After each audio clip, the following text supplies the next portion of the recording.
Nagtitiktok ang mga apo niyang sina Irene at Pipay, may parang dumungaw sa kanilang likod.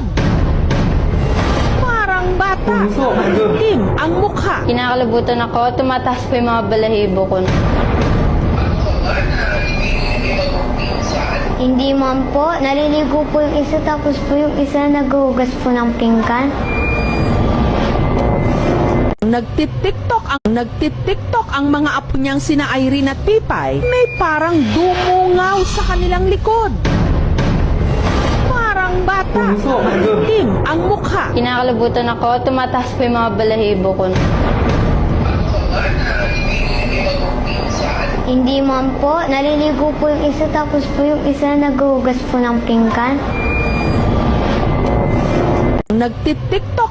Nagtitiktok ang mga apo niyang sina Irene at Pipay, may parang dumungaw sa kanilang likod. Parang bata, itim ang mukha. Kinakalabutan ako, tumataas pa yung mga balahibo ko. Hindi man po, naliligo po yung isa tapos po yung isa naghuhugas po ng pinggan.